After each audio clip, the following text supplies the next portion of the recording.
bisa kalian pilih untuk investasi agar mendapatkan keuntungan yang maksimal. Jadi ada beberapa jenis reksadana yang bisa kalian pilih untuk investasi. Pertama yaitu reksadana pasar uang, reksadana pendapatan tetap, reksadana campuran, dan reksadana ETF. Nah, sebenarnya dari jenis-jenis reksadana ini tuh memiliki perbedaan. Aku akan kupas satu persatu perbedaannya dan kemungkinan keuntungan yang bisa kalian peroleh dari setiap jenis reksadana ini. Kita mulai dari reksadana pasar uang. Jadi reksadana pasar uang itu merupakan jenis reksadana dengan resiko yang rendah. Jadi resiko kerugiannya itu rendah. Terus yang kedua, keuntungannya yaitu pencairan atau penjualan kembali, hasil penjualan kembali dari reksadana ini untuk bisa uangnya bisa cair ke bank kita melalui transfer gitu kan, itu hanya membutuhkan waktu antara 2 harian sampai 3 hari. Jadi itu lumayan cepat. Jadi kalau seumpama kita butuh uang, kita punya investasi di reksadana pasar uang, kita bisa menjual dan cairnya itu cepat gitu. Hanya saja tingkat pendapatan atau tingkat penghasilan atau tingkat imbal hasil ya, tingkat imbal hasil dari reksadana pasar uang ini itu lebih rendah gitu. Jadi dia itu sekitar 7%-an gitu. Jadi lebih sedikit lebih tinggi dari bunga deposito. Tetapi dia nggak dengan kita investasi di reksadana itu kita cuman dipotong biaya untuk pencairan nantinya. Jadi beda dengan yang di bank ya, yang ada kalau kita nyimpen uang di bank kan ada biaya admin. Nah, sedangkan kalau kita nyimpen uangnya di reksadana pasar uang, kita hanya akan dipotong ketika kita melakukan transaksi jual. Beli juga ada sih kayaknya. Kalau kita beli itu ada beberapa fee yang memang harus kita bayarkan. Hanya saja kalau kita jual, fee-nya itu nggak terlalu gede, biayanya tidak terlalu gede seperti biaya admin bank yang setiap bulan ada. Nah, kalau reksadana pasar uang itu uang yang kita punya nih, kita punya uang, kita masukin ke reksadana pasar uang, itu kan kita nanti uangnya kan dikelola sama manajer investasi ya. Nah, manajer investasi tersebut akan mengelola uang kita di instrumen-instrumen pasar uang. Makanya, nah, instrumen pasar uang ini modelnya liquid, jadi gampang cairnya gitu kan. Hanya yaitu karena gampang cairnya, resikonya rendah, hanya jadi kekurangannya di keuntungannya yang juga nggak seberapa tinggi. Tetapi reksadana pasar uang ini bisa digunakan untuk menjaga nilai tabungan kalian, nilai uang kalian, nilai modal kalian agar tidak tergerus. Jadi aku enaknya reksadana pasar uang ini, meskipun pasar sedang merah, uang yang kita udah masukkan tidak akan pernah minus, kecuali kalau ekonominya sangat-sangat merosot. Dan itu kemarin aja waktu COVID meledak, kasus COVID meledak itu, yang tidak minus adalah cuman satu, yang tidak minus di portofolio saya itu cuman investasi di reksadana pasar uang, selainnya minus. Kembali lagi yang kedua yaitu reksadana pendapatan tetap. Jadi reksadana pendapatan tetap ini reksadana yang memiliki resiko yang sedikit lebih tinggi dari reksadana pasar uang dengan keuntungan yang lebih tinggi juga daripada reksadana pasar uang. Nah, meski begitu, reksadana pendapatan tetap ini cairnya kalau semua kita menjual kembali gitu kan, kita beli terus kita suatu waktu kita butuh uangnya, kita jual kembali, itu nggak bisa 3 harian ya seperti reksadana pasar uang. Jadi itu biasanya itu sekitar 7 harian plus 7 dari order kita order kita selesai itu 7 harian. Jadi kita butuh waktu untuk menunggu hasilnya, jadi nggak bisa instan. Jadi kalau semua kalian merasa nih udah investasi terus kok cairnya lama ya, nah kalian bisa lihat, kalian bisa cek lagi produk reksadana jenis apa yang kalian jual itu. Biasanya kan kita asal ambil, kalau kita belum tahu, kita sebagai investor pemula cuman melihat oh iya ini pasar uang, oh ini pendapatan tetap, tinggal ambil aja, tapi kita nggak tahu apa mekanisme mereka dalam pencairan gitu kan. Nah, inilah yang harus kalian ketahui sebelum benar-benar memutuskan untuk investasi, yaitu memilih jenis reksadana yang tepat untuk kalian. Nah, reksadana pendapatan tetap ini akan cocok dan imbal hasilnya akan terasa tinggi, optimal lah ya. Itu sekitar kalau kalian investasinya sekitar 3 tahunan. Jadi kalau selama setahun ya memang mendapatkan imbal hasil, cuman ya hasilnya itu masih kurang lah. Jadi pendapatan tetap ini menurutku sendiri cocok kalau kalian mau investasi jangka panjang. Contohnya untuk investasi dana belajar atau dana sekolah anak. Pas anaknya masih bayi, kita tabung, kita investasikan di reksadana pendapatan tetap. Ini sangat cocok ya. Kalau semama kalian cuman yang penting investasi, kalau semama suatu waktu butuh, nah itu cocoknya di reksadana pasar uang. Nah, sedangkan kalau reksadana campuran, ini ada reksadana yang aset kita, modal kita itu dikelolakan di campuran antara reksadana pasar uang dan reksadana pendapatan tetap. Jadi ngumpul lah di situ. Nah, emang sih yang reksadana campuran ini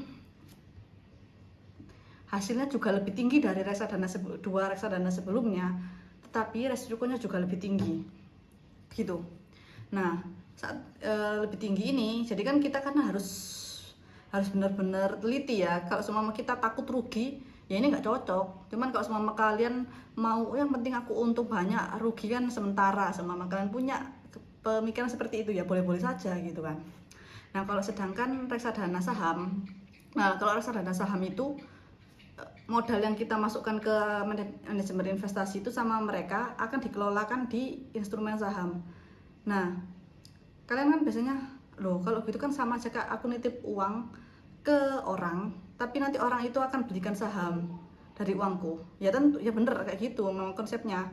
Cuman kalau kalian mau tahu saham apa aja sih yang mereka belikan, yang mereka pilih untuk mengelola itu kan, kalian bisa lihat informasinya, kalian bisa googling misalnya reksadana saham XXX gitu ya. Nah, dia itu akan ada informasinya, uangnya itu akan dimasukkan ke saham apa aja gitu. Biasanya sih di platform Bareksa yang biasanya membuka kayak gitu. Aku nggak tahu ya kalau Bibit sama Ajaib, karena aku belum nyoba dan aku baru mau daftar. Karena selama ini aku itu pakainya langsung ke sekuritas. Aku pakai Indo Premier. Itu aku udah mulai dari 2018. Jadi kalau Indo Premier itu kan nggak hanya di reksadana, aku bisa transaksi saham juga gitu, saham dan reksadana. Jadi bisa diversifikasi portofolio. Aku nggak promosi Indo Premier sih, cuma ngasih tahu aja gitu. Nah, seumpama kalian suka nih yang pendapatannya tinggi, imbal hasilnya tinggi, tetapi kalian juga berani dengan resiko yang tinggi juga. Nah, kalian bisa, tapi kalian nggak mau repot-repot ngurusin kapan mau beli, kapan mau jual sahamnya, nggak mau repot-repot analisis teknikal, analisis apa-apa gitu kan. Kalian tinggal enaknya aja gitu kan. Yang penting aku nitip aja lah uangnya ke manajer investasi untuk reksadana saham. Yang penting aku dapat cuan nantinya gitu. Terus nggak mikir teknikal lah aku wes gitu kan. Nah, kalian bisa milih yang itu reksadana saham. Hanya saja kan harus mengetahui kalau reksadana saham ini, kalau semua saham tersebut itu nilainya turun di pasaran, ya tentu saja nilai reksadana kalian itu akan turun. Jadi kalian nggak boleh kaget ya kalau semua aku itu udah investasi, perasaan kok orang-orang bisa sampai dari 100.000 bisa jadi 10 juta, kok aku malah minus gitu loh. Nah, itu yang harus kalian ketahui. Nah, dari mekanisme beberapa saham ini, terus ada juga nih yang namanya ETF. Jenis reksadana selanjutnya yaitu ETF atau Exchange Trade Fund. Gimana sih ngomongnya? Aku kan nggak bisa bahasa Inggris ya, ya. Jadi pokoknya itu, kalian cari sendiri aja ETF di Google. Intinya kalau kita milih pendapatan tetap kan tadi campuran uang kita itu dikelola di reksadana pasar uang, di aset pasar uang sama obligasi ya biasanya kalau pendapatan tetap. Nah, kalau ETF ini modal kita itu dikelola di berbagai instrumen. Pertama instrumen pasar uang iya, obligasi iya, saham juga iya. Jadi three in one lah ya intinya dalam satu paket. Jadi ETF ini akan menjanjikan keuntungan yang lebih tinggi juga, tetapi dengan resiko yang lebih tinggi juga. Jadi kalau kalian tipe-tipe orang yang profil resikonya itu yang berani ya, Nah, kalian bisa pilih ini. Hanya saja kalian harus mengerti resikonya dan gunakan dana untuk investasi, apapun jenis investasinya. Uang yang uang dingin yang biasanya orang-orang yang bisa orang-orang sebut itu. Jadi uang dingin adalah konsep penyebutan untuk uang yang seumpama kalian investasikan atau hilang atau loss, itu kalian nggak akan merasa kecewa atau nggak akan merasa kehilangan gitu. Jadi konsep uang ini yang digunakan investasi ini adalah uang yang kalau semua hilang, kalian tidak akan mencarinya gitu. Wes pokoknya nggak apa-apa gitu. Yang penting aku investasi, karena konsep hilang di investasi ini tuh nggak selamanya hilang. Hanya saja nilainya bisa turun dan akan naik ketika ekonomi sedang baik gitu. Jadi kalau semua kalian nanya nih, loh terus gimana? Terus mana yang lebih baik ya? Nah, kalau mana yang lebih baik itu harus disesuaikan dengan profil resiko kalian sendiri. Nah, kalau semua kalian mau daftar bibitnya, contohnya, dan saat pendaftaran bibit pasti kan kalian disuruh milih milih pertanyaan kan, di situ ada pertanyaan. Nah, itu akan menilai profil resiko kalian. Jadi berapa persen yang resiko yang bisa kalian tanggung. Jadi kalau semua kalian rugi di bawah 5% itu berapa poinnya. Kalau semama kalian itu bisa menanggung lebih dari 15% kerugian, kalau semama 15% dari modal kalian rugi dan kalian nggak apa-apa. Nah, itu ada level-levelnya gitu kan. Semakin tinggi level keberanian kalian menerima risiko, berarti level risiko kalian juga semakin tinggi, semakin semakin berani lah, di dalam istilahnya itu semakin berani. Jadi kalian harus mengetahui nih tujuan kalian juga. Tujuan kalian investasi itu apa? Kalian mau investasinya itu yang jangka pendek, yang penting uangnya itu nambah aja, atau yang digunakan untuk beberapa tahun mendatang. Dan aku tuh pengennya yang beberapa tahun mendatang dan mendapatkan pendapatan yang seimbang lah ya, yang tidak tergerus inflasi. Terus ada juga yang pengennya aku itu kaya dengan cepat. Nah, kalau yang kalian tipe yang kaya dengan cepat, kalian juga harus, dan kalian milih reksadana ini, kalian juga harus siap untuk rugi dengan cepat.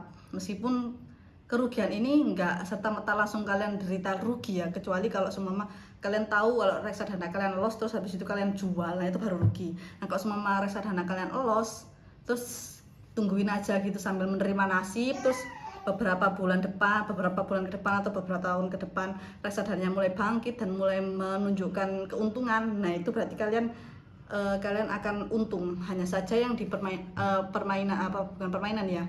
Jadi kalau sama kita udah sebagai investor pemula itu, selain kita harus menyiapkan modal, memilih instrumen investasi yang tepat dengan resiko yang sesuai keinginan kita, dengan sesuai tujuan kita. Kita juga harus mengatur emosi. Kita nggak boleh FOMO, istilahnya nggak boleh ikut-ikutan, nggak boleh gampang panas.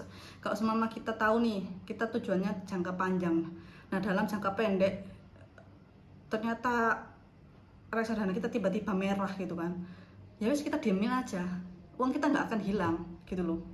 Kecuali kalau tiba-tiba pas kalian butuh pas lagi merah atau lagi minus, nah itu yang bikin kita agak kesel biasanya. Nah, semoga video ini bisa bermanfaat untuk teman-teman yang akan memulai investasi. Jadi, pikirkan kembali tujuan dan siapkan modalnya. Modal kecil tidak masalah. Yang penting ada niat dan tidak gampang menyerah gitu. Oke.